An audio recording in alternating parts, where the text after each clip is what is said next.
Today morning we witness another huge drama ahead of Betty Burial. Watu wangu wa power, kuna hawa wasanii watatu, Shiro wa GP, Jen Muthoni, Garoya.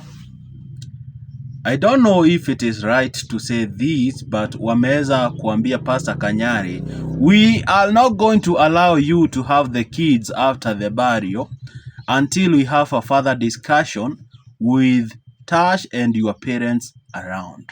My guy, I don't know if it is right, but are they trying to deny Pastor Kanyari kids, or they are trying to address the will of Betty Bayo? Because jana niliwaambia kuna will ambayo Betty Bayo alikuwa ameandika, na according to that particular will ilikuwa imesema number 1, watoto wabaki na Tash, and Tash will continue to be the main custodian of the 2 children, that is Kai Victor Kanyari and Danny Kanyari. My guy, I don't know what is your view on that particular one, but before that, let me tell you that today it's on 28th, siku ya mazishi. Today it's on Thursday, as we are recording this particular episode, saa 1:33. So, my people, more drama is happening because sasa Pastor Kanyari is the true biological parent and the only remaining parent mwenye ako alive for this particular 2 kids. But it seems like outsiders wameanza kusema Betty Bayo had a will and we are going to respect Betty Bayo's will. We are not going to respect you. I thought it is 50-50. We have 2 parents who are so equal. But you want to tell us that Betty Bayo was more powerful than Pastor Kanyari. It is a parent discussion. 50-50 say. Wewe uko na mamlaka 50% na mimi niko na mamlaka 50%. We both introduce our spermatozoa and you produce your ovums to get intact, to make this particular baby. But on this particular story, unataka kuni exclude, uniweke kando. And this particular whole PR inaongozwa na Garoya Jr. Garoya, majority of people have been saying that sometimes you are so foolish to be included in these particular wrangles. But it is what it is. That's a kafukusui for you. Because Garoya, siondoke drama za familia za wenyewe. Because this is going to mess you up.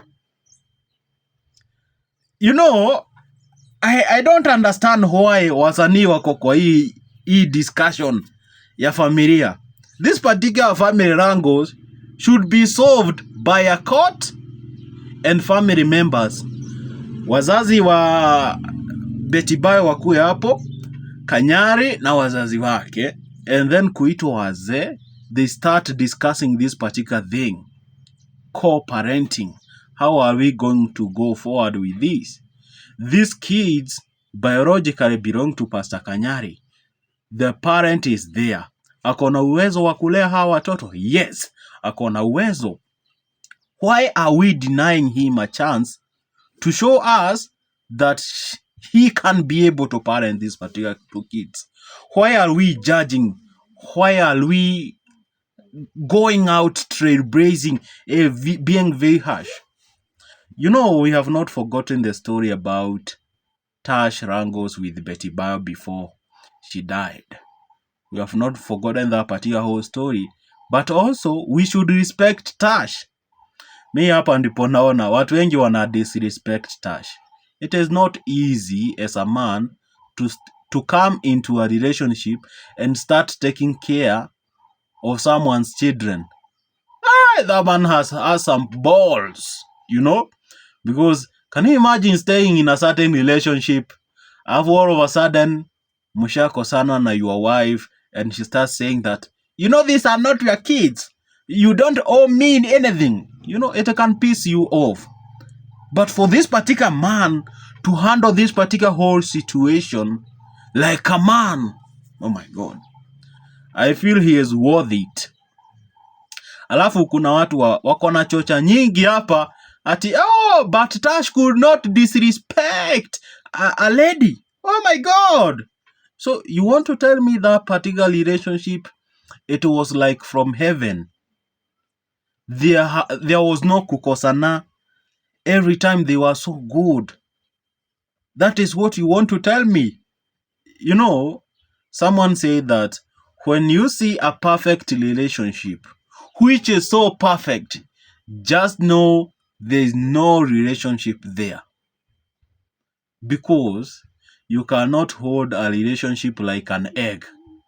Like it's going to break up each and every time. Sometimes you mess me up. The other time I mess you up. And those particular sometimes langos, not being toxic, but those particular langos, sometimes they are the beauty part of the marriage, the beauty part of the relationship. You know, if we could be in a certain marriage and everything is just straight up, okay, it will be so boring. I have to agree on that. Inaweza kuwa ina bore. So lazima kukuwe na mafurukano every time. Siku ingine unaamka umejam, the next day you be like this and this and this. You know, that will make a beautiful partnership. And for Betty Bao and Tash Getao, I don't think it was so perfect. It was not perfect.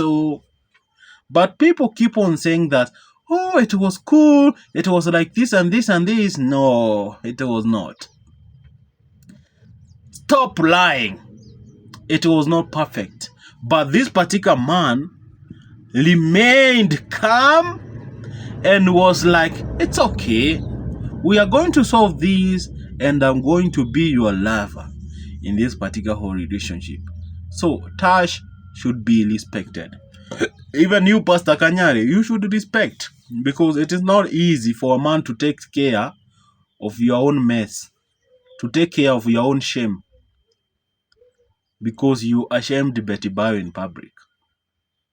You married her in private, but ashamed her in public. We will never forget that. So you are not a perfect man. Equally, Tash is not a perfect man. You know, but when you people come together, you will make this particular thing about marriage so vibrant and so good. Sijui mbona tunaskip hiyo part sana. Tunapenda kuskip hiyo part. Mnasema, oh, but you know Tash was from heaven. Tash was so good. Yeah, we know that. And sometimes you have to admit that at some moments Kanyari messed up. But it is his own mistake. So let him take care of his own mistake. I don't see any entitlement with someone's children. Give him his own children. He can be able to handle his own dramas. Tena usiende na hawa watoto. Alafu tusikie after the daughter turns 18, then something that happened. You see, because you will be like, but we are not biologically connected, so that is not a taboo. We don't want to go to that particular route. Anyway, my guys, it's up to them. Whatever they decide, we support. Bye-bye.